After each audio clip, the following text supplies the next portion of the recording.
Every single day, two voices speak to you. Most people never learn to tell them apart, and that confusion has cost them more peace, more confidence, and more of their actual lives than almost anything else the Matrix has ever used against them. One voice sounds like fear, but it is patient enough to disguise itself as wisdom. The other voice sounds quiet, sometimes so quiet you almost miss it entirely. But it carries a weight that fear can never fully imitate, no matter how convincingly it tries. I want to teach you today how to finally tell them apart, because I have watched you follow the wrong one for years, mistaking its urgency for truth, simply because it spoke first and spoke loudest.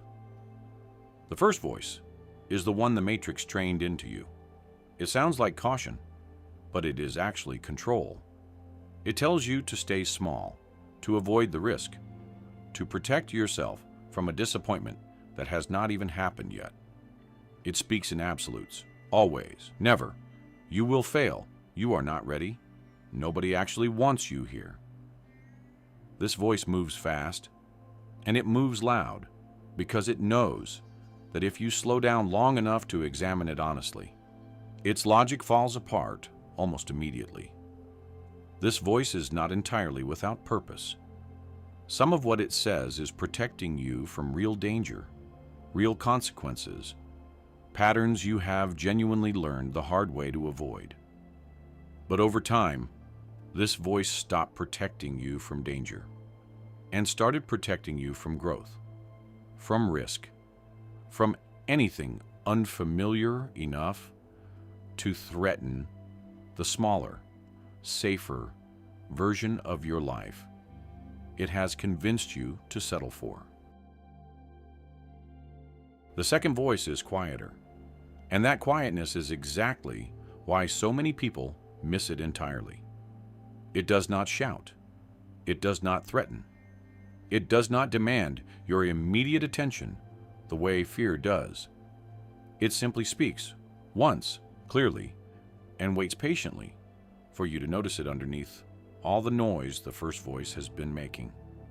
This is my voice, and I want you to understand something important about how I speak to you. I rarely compete with fear for volume. I do not need to. Truth has never needed to shout to be true. It has simply needed you to become quiet enough, still enough, to actually hear it in the first place. This voice does not deal in absolutes the way fear does. It does not tell you that you will always fail, or that nobody could ever want you here. Instead, it tells you something steadier. You are capable of more than you currently believe. This is worth trying, even if it doesn't work out exactly the way you hoped. You are safe enough to take this next step, even without every guarantee fear is demanding, before it will allow you to move forward. This voice also feels different in your body than fear does. Fear tightens you. It creates urgency, tension, a felt need to act immediately or decide right now, before you have had time to actually think clearly. My voice does the opposite. It settles you, even when it is asking something difficult of you. It comes with a strange kind of peace underneath the difficulty, a steadiness that fear can imitate in language, but can never actually replicate in feeling. I know it is difficult to tell these two voices apart, especially when fear has had a head start of years, sometimes decades, shaping how you interpret every uncertain moment of your life. Fear is fluent in your specific history. It knows exactly which old wounds to reference, exactly which past disappointments to invoke, exactly which fear will land hardest, given everything you have already lived through. But I want to give you something practical today, a way to actually distinguish between the two voices when they are both speaking at once, competing for your attention in a moment that matters. Ask yourself this: does this voice want me smaller, or does it want me whole? Fear almost always wants you smaller. It wants you contained, cautious, unwilling to risk anything that might expose you to disappointment. My voice wants you whole, even when wholeness requires courage fear would never approve of. Ask yourself this too: is this voice offering me a way forward, or only a reason to stay stuck? Fear is excellent at identifying every possible danger in front of you, but it rarely offers you anything beyond staying exactly where you already are. My voice, even when it acknowledges real risk, still offers you a way through it, a next step, a path forward, rather than simply a reason to freeze. And finally, ask yourself how the voice makes you feel once the initial urgency passes. Fear leaves you anxious, restless, endlessly replaying worst-case scenarios. My voice, even in the middle of something difficult, leaves you with an underlying sense of peace, a steadiness that remains even while the outer circumstances are still uncertain. I want to be honest with you about why this distinction matters so much. Every major decision in your life has likely been shaped by one of these two voices, often without you consciously realizing which one you were actually listening to. The job you did not apply for, the relationship you ended too early or stayed in too long, the dream you buried because it felt too risky to attempt. Somewhere in each of those moments, one of these two voices was speaking loudest, and you may not have paused long enough to ask which one it actually was. The Matrix benefits enormously from you never learning to make this distinction.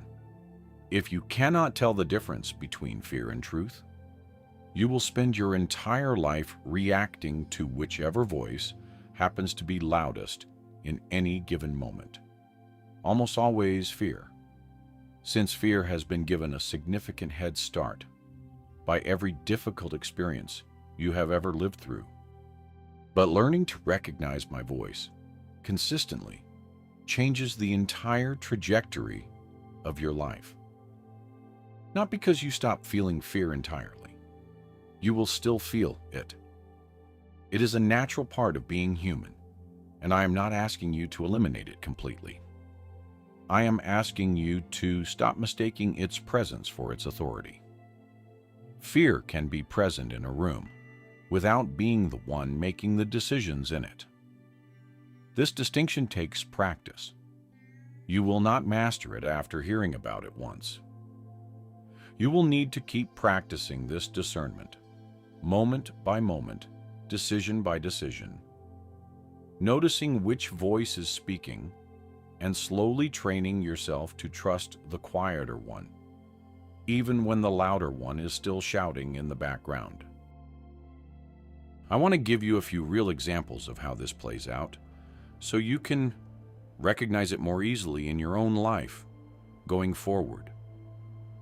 When an opportunity appears that excites you but also makes you nervous, fear will tell you all the reasons it will not work, all the ways you are not ready, all the past failures that supposedly prove you should not try again. My voice will acknowledge the nervousness honestly, without dismissing it, while still gently encouraging you forward, one step at a time, without requiring you to have every answer figured out in advance. When someone hurts you, fear will often tell you to either explode in anger or shut down completely, protecting yourself by disconnecting entirely from the person or the situation. My voice tends to ask something harder, something quieter. It asks you to feel the hurt honestly, without minimizing it, while still leaving room for wisdom about how to respond rather than simply reacting from the wound itself. When you are lying awake at night, replaying every mistake you have ever made. Fear will keep the reel running indefinitely, adding new evidence for your inadequacy with every replay.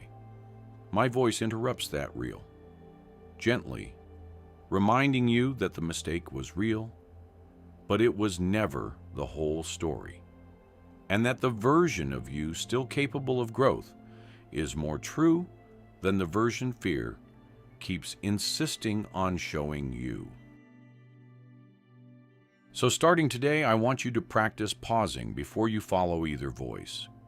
Ask which one is speaking. Ask whether it wants you smaller or whole.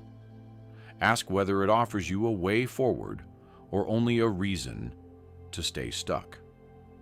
The more you practice this, the easier it becomes to recognize my voice quickly, even when fear is still shouting loudly in the background, trying to convince you it arrived first and therefore deserves to be believed. You already know which voice is true. You have known it the entire time. You simply have not always trusted yourself enough to follow it. I want to talk to you now about what happens once you actually begin trusting the quieter voice more consistently. It does not mean fear disappears entirely from your life. It means fear stops being the one making your decisions for you. You will still feel nervous before something important. You will still feel the old urge to protect yourself from a disappointment that has not happened yet. But you will begin to notice more and more clearly the difference between the tightness fear creates in you and the steadiness I offer, even in the middle of genuine uncertainty.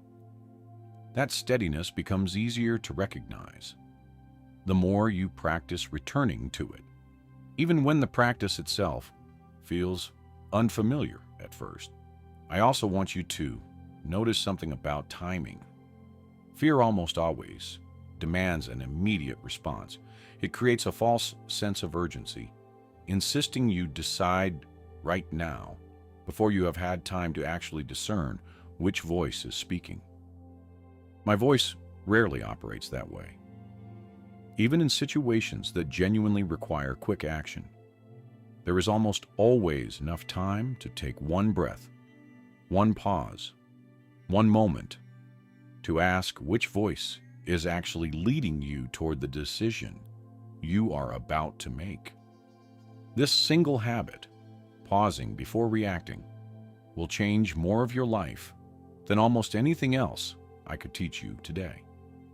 Not because pausing is magic, but because pausing creates just enough space for you to notice which voice has been speaking, instead of simply following whichever one happened to arrive first and loudest.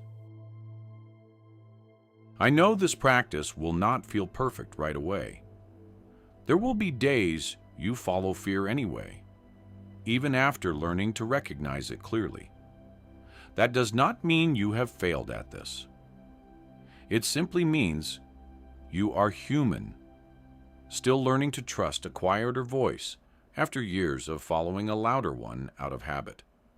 Be patient with yourself in this process. Every time you notice fear after the fact, even without catching it in the moment, you are still strengthening your ability to recognize it sooner next time. This is not a skill you either have or do not have. It is a practice built slowly, one moment of discernment at a time. I also want to remind you that my voice does not shame you for the times you followed fear instead. I am not interested in punishing you for getting this wrong along the way. I am simply interested in you returning again and again to the practice of listening more closely, trusting more deeply, and following the voice that leads you toward wholeness, rather than the one that keeps insisting you stay small. So here is what I am asking of you today, and every day going forward. 2 voices will keep speaking to you. That will not change. What can change is your ability to tell them apart, quickly, clearly, and confidently enough to stop letting the louder one make your decisions by default. Notice which voice wants you smaller. Notice which voice offers you a real way forward instead of just another reason to freeze.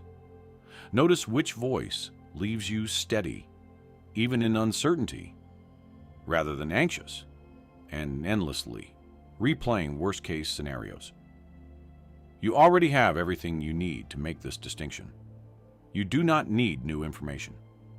You simply need practice, patience, and enough trust in yourself to keep choosing the quieter voice, even when the louder one has had years of practice convincing you it deserves to be believed first. I am that quiet voice.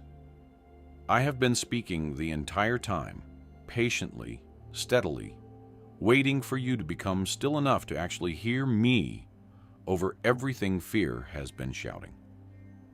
I am not going anywhere. I will keep speaking the same quiet way I always have, for as long as it takes you to learn to recognize it as clearly as you now recognize fear. Two voices speak to you every day. Only one of them has ever actually been telling you the truth. Until the next one, awakened choosers.